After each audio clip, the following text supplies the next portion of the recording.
Estamos con el oftalmólogo doctor Santiago Encinas. ¿Qué tal, doctor? Buenas tardes. Muy buenas tardes, Chema. En la agenda de temas para tratar con usted, que no la vamos a agotar, tengo una primera, que es los traumas oculares en los niños especialmente. ¿Qué es un trauma ocular, por favor? Bueno, Chema, primero permíteme saludar a todo tu público que te sigue por las plataformas digitales y radio. Muchas gracias por la invitación y efectivamente hoy día vamos a hablar de traumas en la infancia. Un trauma ocular es todo aquel evento que ocurre de manera aguda, intempestiva, que impacta sobre el globo ocular, ¿no? Y estos pueden ser traumas cerrados, que le decimos contusos, donde la estructura del globo ocular no tiene una solución de continuidad, es decir, no hay una herida, pero que hay un impacto por la energía que produce el trauma sobre en el interior del ojo. Y también pueden ser, lastimosamente, un poco más graves, lo que son traumas abiertos, donde ya las estructuras oculares han sido expuestas al exterior y obviamente tienen una gravedad mucho mayor, ¿no? Por ejemplo, en el primer caso, si me meten un puñetazo y me dan en el ojo, ¿eso cómo afecta a mi ojo por dentro?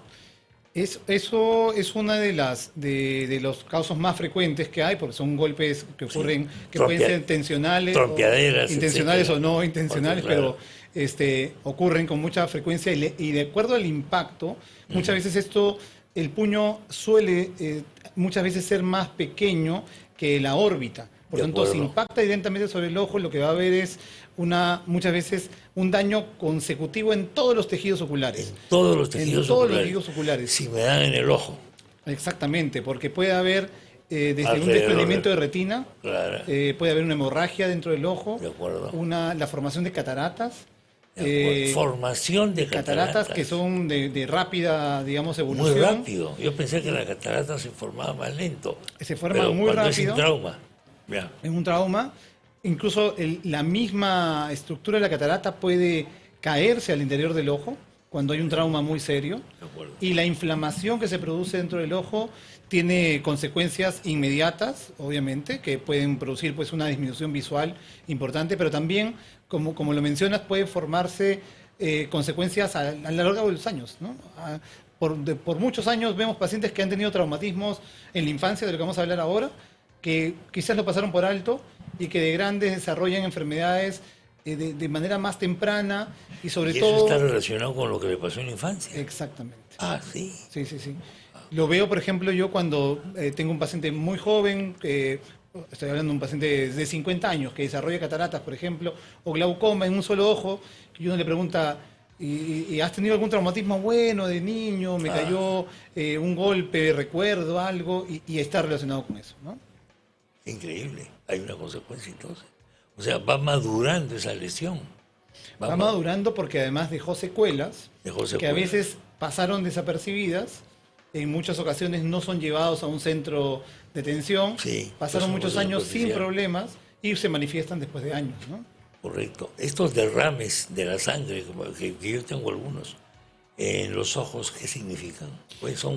¿Qué tipo de traumas son? En el caso de las hemorragias externas, a veces pueden ocurrir de manera espontánea, porque recordemos que en la superficie del ojo, sobre todo en la conjuntiva, que es la piel que cubre el ojo, hay muchas venitas. Ramificaciones pequeñísimas. Y esas venas a veces con los años pueden ser más frágiles.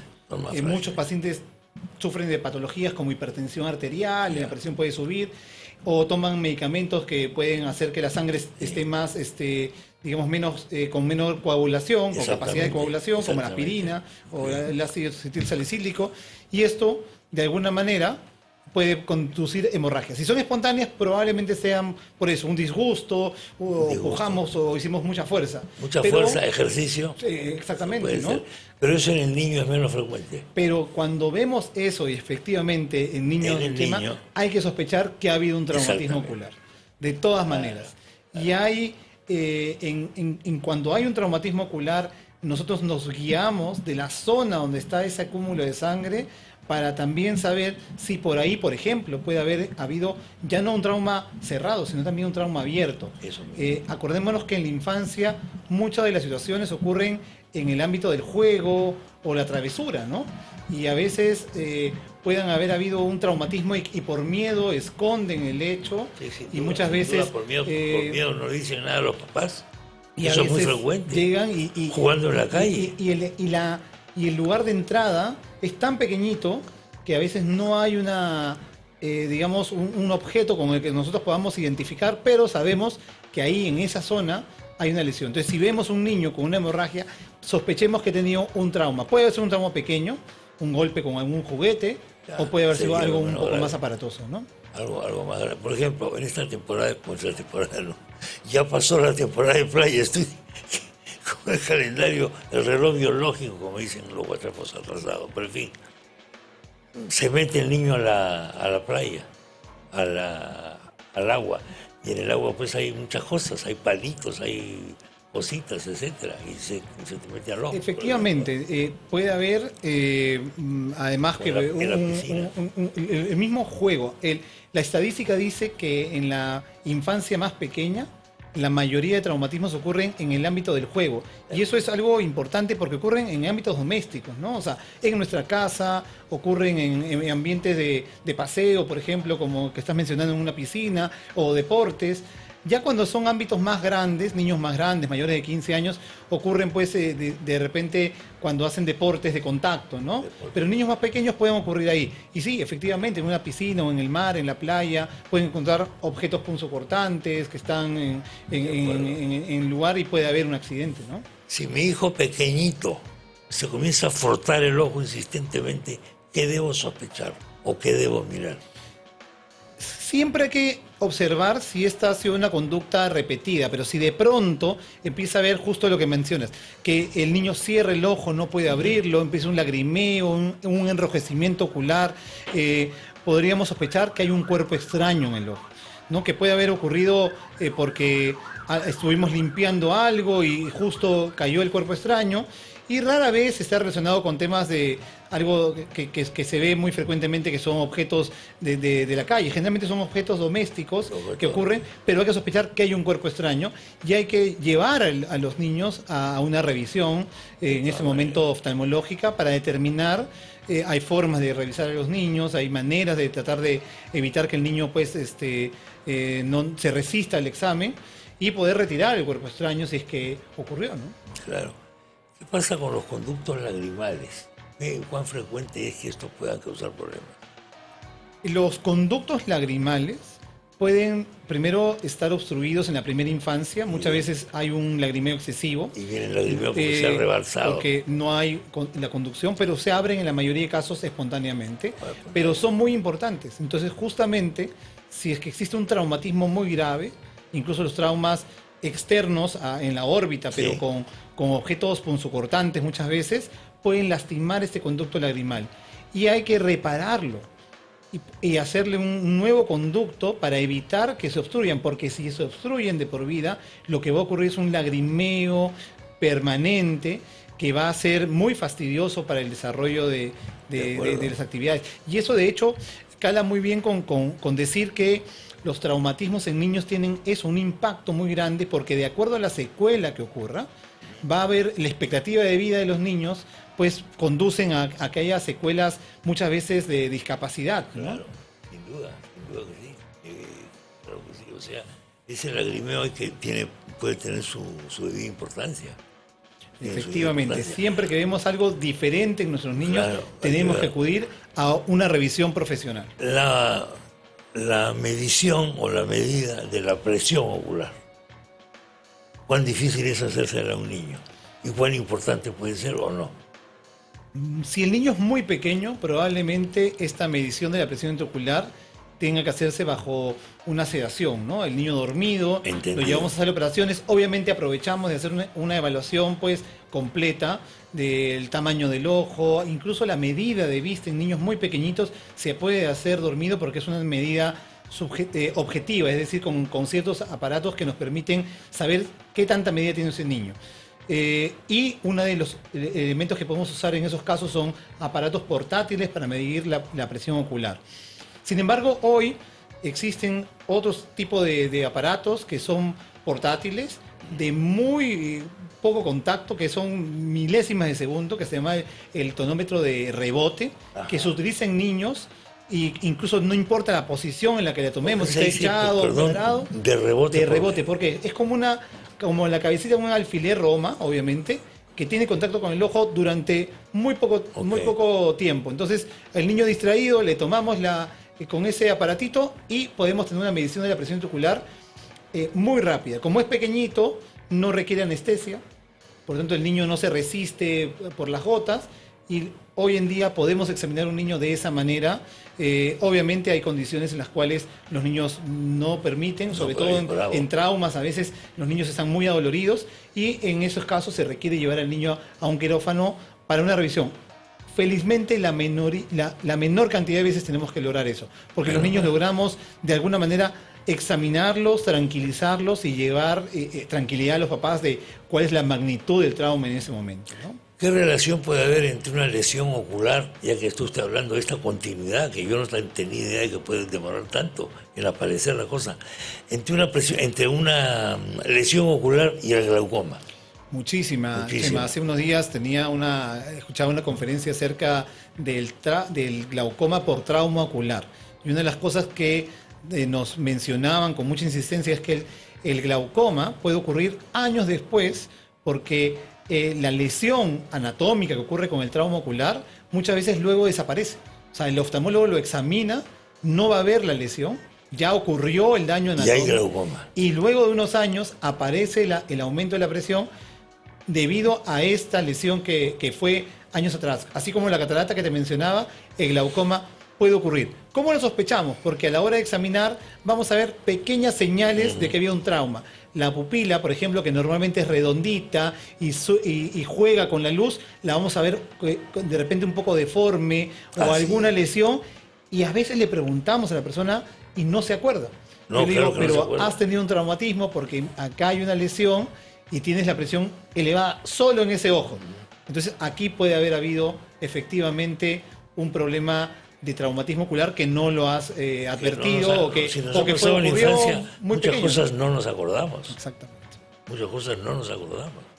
Bueno, yo tengo glaucoma detectado hace ya bastantes años, pero a lo mejor hay alguna relación. Y no... Generalmente se sospecha cuando es en un solo ojo, ¿no? O sea, ¿qué razón tengo? Mi otro ojo es normal y yo tengo en un solo ojo glaucoma, ¿no? Acordemos que, por ejemplo, los traumas oculares son la principal causa de daño ocular o ceguera monocular. Es decir, si yo veo un niño, por ejemplo, con daño en un solo ojo, debo sospechar que ha habido un trauma. Porque, claro, las enfermedades como el glaucoma crónico en adultos generalmente son bilaterales, ¿no? En ambos. Bilateral, en mi caso es bilateral. Y entonces no es por un golpe que me han dado de niño. No me he trompeado tanto, pero sí he jugado pelota fuerte. Exactamente. Con cabezazos incluidos. Un cabezazo fuerte, por ejemplo, en una final de la Champions. Soy el chato que corre como un demonio, ¿cómo se llama? El de Real Madrid. Este chiquito, pues el brasilero, vaya. Soy Vinicius Junior, ¿ya? Me mete en un centro, ¿cómo se llama? Benzema. Y tengo que trepar para levantar y me pego una levantada feroz, porque soy chato. Le meto un cabezazo violentísimo a la pelota y después caigo, ¡pa! Y siento algo en el ojo. ¿Qué me puede pasar en ese momento? Definitivamente ahí hay que hacer una revisión inmediata del daño, porque el impacto puede haber desde una fractura de las estructuras óseas, ¿no? Con un cabezazo puede fracturar la órbita. Sí. Se nota porque va a haber un hundimiento del globo ocular o una desviación, pero también puede haber causado un daño en el sentido de una hemorragia, catarata, como dijimos, desprendimientos de retina. Hemos visto desprendimientos de retina por esos motivos. Entonces, si en ese momento la persona que recibió el trauma está viendo borroso, porque ocurre de manera inmediata, o empieza a ver luces, flashes o algunas manchas que se van presentando, es necesario llevarlo a una revisión, obviamente retirarlo del juego y llevarlo a una revisión. Y eso me pone también en la mira decir que en la infancia es muy importante que muchos deportes de contacto y deportes que son bruscos deberían hacerse con cierta protección ocular. Ahí está el tema. Porque hay un impacto muy fuerte sobre lo que puede ocurrir a futuro. Y no estamos acostumbrados a realizar ninguna actividad muchas veces con protección ocular, sea actividades laborales o sea deportes. Los ojos, yo veo muchos trabajadores o mucha gente en las calles haciendo actividades que son de alta peligrosidad para el impacto sobre los ojos sin ningún tipo de protección ocular. Los trabajadores, ¿no? te salta, ahora que están haciendo obras por acá, te salta el polvo en el ojo, la arena, la tierra. O partículas que por el impacto que hay, la velocidad con la que salen, son muy importantes. Incluso cosas que podrían ser de juego, como el paintball, esas guerras de pistolas de pintura, muchas veces son pequeñitas, utilizan protección ocular, pero pueden impactar en el ojo y pueden producir lesiones muy, muy serias. Claro que sí. Bueno, antiquísimamente, las pelotas tenían un amarre, pues. No son como ahora sintéticas, sino que tienen y eso te caía en el ojo. Sí. Cuando dabas cabezazos, esa parte de la pelota no era perfectamente esférica. Era un poco abombada. ¿Por qué? Porque tenía esos amarres. Usted no ha visto eso porque usted es muy joven. Yo he visto también, pero en foto nomás. Pero he visto cabecear eso, era bien bravo. Entonces algunos usaban protectores en la cabeza. Créase Lolo Fernández, por ejemplo, con la famosa exactamente, sí. Y hemos visto también en el fútbol jugadores que jugaban con protección ocular, un jugador holandés que jugaba porque él, sufriendo de glaucoma, protegía sus ojos porque tenía cirugías oculares, ¿no? Entonces sí se puede jugar con un tipo de protección ocular en muchos de los casos, y esto, sobre todo en niños que no han completado muchas veces el desarrollo ocular, es importante mencionarlo siempre, sí, ¿no? Sí, porque no, efectivamente, no nos protegemos, ¿no? Antes menos, ahora sí hay un montón de cosas. Ahora veo a los niños en bicicleta con casco, por ejemplo. Pero no los veo con lentes, esas cosas fuertes. Sí, y para ni a los casos, motoristas. Y eso... A los motoristas con el viento... El viento te lleva un montón de cosas a la velocidad a la que vas. Efectivamente, sí. Pero también actividades laborales, y ahí está la responsabilidad muchas veces de los empleadores, de las personas que realizan estas actividades. Muchas veces hemos visto impactos por clavos, por fierros, por cosas que pueden caer con un proyectil. Y ahí voy a decir algo importante: si hay un proyectil, digamos, algo que ocurrió, no hay que tratar de sacarlo, porque ahí es peor el impacto. Muchas veces uno mismo quiere retirarlo, o uno mismo quiere sacar el fierrito que se ha grabado. Eso hay que dejarlo. Inmediatamente urgencias, inmediatamente llegar a una emergencia oftalmológica, donde un profesional va a medir la capacidad del daño y retirarlo. Si tengo esa cosa clavada, ¿cómo me la sacan? Con una cirugía. Primero hay que ver hasta dónde ha llegado. Hay que hacer imágenes. Acordemos que la conexión que hay entre la órbita y el cerebro es muy corta, por tanto puede llegar un proyectil hacia la parte cerebral. Si no hay un impacto sobre la parte del encéfalo, de la masa encefálica, y solamente es orbitaria, hay que retirarla con una cirugía para poder coser las estructuras del ojo y poder reparar lo que se pueda en ese momento. Muchas veces se requieren más de una cirugía, pero la manera de poder retirarlo es totalmente distinta cuando ya el paciente está en una sedación y bajo una supervisión médica.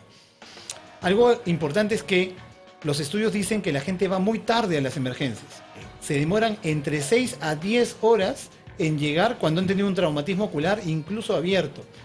Así que es importante decirles: no manipulen ustedes mismos, ustedes mismos no sean los que traten de resolver el problema. A veces desesperan porque la molestia es tanta. Hay que acudir a urgencias. Siempre hay un oftalmólogo en urgencias que puede de alguna manera evaluar el daño y decirle: felizmente esto no ha sido algo severo, es algo superficial, y la mayoría de casos, 80% de los casos, son superficiales y se van a curar con un buen tratamiento.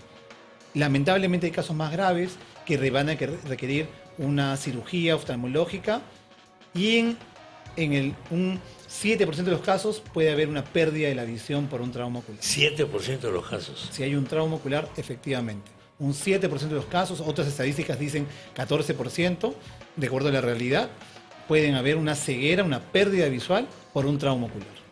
Sí. Bueno, una pregunta colateral. Lente de contacto peligroso, ¿no? El lente de contacto bien utilizado, con la responsabilidad, se debe utilizar siempre por una cantidad de horas limitada. Uno de los primeros errores que ocurre con los lentes de contacto es que los usan durante muchas horas. Y el lente de contacto no deja respirar el ojo, para llamarlo de alguna forma, y eso lastima de manera consecutiva, y luego pasan años y dice, doctor, yo usaba lente de contacto, ya no me los puedo poner porque los ojos ya no resisten el lente de contacto. Manos bien limpias, hoy en día que ha tomado mucha importancia el tema del lavado de manos, y de preferencia, si es posible, los desechables, que se utilizan a veces diarios o incluso ya mensuales, y hay que desecharlos inmediatamente y mantenerlos pues en el líquido adecuado, limpio, ¿no? Si uno cumple esos pasos, puede ser un elemento muy seguro, ¿no? Y acudir, si soy usuario de lente de contacto, periódicamente a mi revisión con el oftalmólogo para que me diga que todo va bien con mis ojos. Colirios de todo tipo hay en el mercado. Mucha gente lo usa metódicamente, prácticamente sin que tenga receta ni nada, sino como una costumbre, vamos a llamar así, un hábito. ¿Es correcto eso? No es correcto. No es Yo correcto. siempre digo que estos colirios que son para el ojo rojo, que tienen el nombre de descongestionantes, sin entrar en detalle de cuáles o qué marcas, son como barrer la tierrita debajo de la alfombra. Me van a esconder el ojo rojo, pero no me van a resolver el problema que me está causando el ojo rojo. Entonces voy a postergar un problema. Ahí puede haber un ojo seco, una conjuntivitis crónica, puede haber, o una enfermedad peor, una enfermedad inflamatoria ocular que puede llevarme a consecuencias graves. Entonces, no es conveniente usar esos colirios, y además porque ocurre un fenómeno de rebote. Es decir, que voy a generar mayor congestión luego, que me va a requerir que yo use más frecuente este colirio, y por tanto no está bien. Y por otro lado es que algunas veces, felizmente cada vez menos, se utilizan corticosteroides oculares que pueden llevarnos a formación de cataratas, úlceras y glaucoma. Entonces el corticoide mal usado tampoco es recomendable. Por eso no hay que automedicarse, es necesario pasar por una revisión por un oftalmólogo calificado y que va a decirnos qué es lo mejor que nosotros podemos usar. ¿Qué estadística tenemos sobre cataratas? Me desvío un poquito el tema, pero ya que lo toca usted. ¿Qué estadística tenemos sobre cataratas? ¿Qué porcentaje de la población puede tener cataratas? Las cataratas son hoy en día la principal causa de ceguera reversible en todo el mundo. Reversible, sí. La estadística nos dice que obviamente la mayor cantidad de personas que sufren de cataratas son cataratas seniles, es decir, por la edad. Y ahora hay cada vez más viejos, o sea, por razones de por lo tanto, expectativa de vida. Es prácticamente un 80% de las personas mayores de 60 años van a padecer de catarata y van a tener que ser sometidos. Pero hoy en día también existen métodos quirúrgicos que son muy rápidos, muy seguros, con incisiones muy pequeñitas, 1 milímetro de incisión, por lo que introducimos unos aparatos que deshacen la catarata, la aspiran, y es más, los lentes intraoculares han evolucionado de manera que me ponen un lente ocular y ya no voy a necesitar gafas ni para lejos ni para cerca. Así es. Por Yo tanto, lo digo como operado de catarata que soy, de los dos ojos, esa cirugía me parece algo increíble. Me parece algo increíble por los tamaños de las cosas, tan pequeños. Operamos con microscopio, hacemos supuesto. Incisiones pequeñísimas, cada día se han ido haciendo incisiones más pequeñas, nos demoramos entre 15 y 20 minutos en una cirugía, y el paciente tiene una recuperación muy rápida. Obviamente va a requerir cuidados, reposo, algunas gotas antibióticas y antiinflamatorias, pero la mayoría de ellos en unas semanas o pocas semanas ya está recuperado al 100% y nuevamente realizando sus actividades, ¿no? Y cuando son cataratas muy avanzadas, el impacto que hay sobre la vida de alguien que no estaba viendo, dice, doctor, ahora veo los colores, distingo las cosas de otra manera. Lo que le pasó a mi papá después, lo operamos ya un poco, ya bastante mayor. El día siguiente que le sacaron sus parches, me dijo, he visto autos de colores. Pensaba que los autos eran en blanco y negro nomás. El impacto que puede tener para una persona que... Cambia la vida, pues. Exactamente. Cambia la vida. Exactamente. Tu concepción del mundo ha cambiado completamente con una operación de 15 minutos de duración. Y eso se llama calidad de vida. Exactamente. Porque podemos tener a veces algo de visión, pero si no nos sometemos a una cirugía por miedo, a veces estamos perdiendo una gran parte de lo que es importante, que es ver las cosas de manera adecuada, y eso se llama calidad de vida. Es verdad. Bueno, doctor, pues le agradezco muchísimo la visita. Don Chema, solamente quería mencionarte por favor. Están todos invitados a EP Oftalmólogos. Es el centro que queda en José de la Torre Ugarte 166, oficina 304 en Lince. En Lince, José de la Torre Ugarte. ¿Cómo se llama el centro? EP Oftalmólogos. EP Oftalmólogos. Encinas y Palacios, asociados, oftalmólogos, donde vamos a encontrar diferentes especialidades. Hablando de traumas oculares, también tenemos especialistas en retina, catarata, glaucoma, rehabilitación visual y baja visión, para que todo aquel que quiera atenderse pueda acudir a nosotros y con gusto los atenderemos. Muchas gracias, doctor, Chema, muchas gracias, por ayudar a permitirme llevar esta información. Muy amable, el doctor Santiago Encinas, médico oftalmólogo, estuvo con nosotros y tenemos que ir cerrando ya.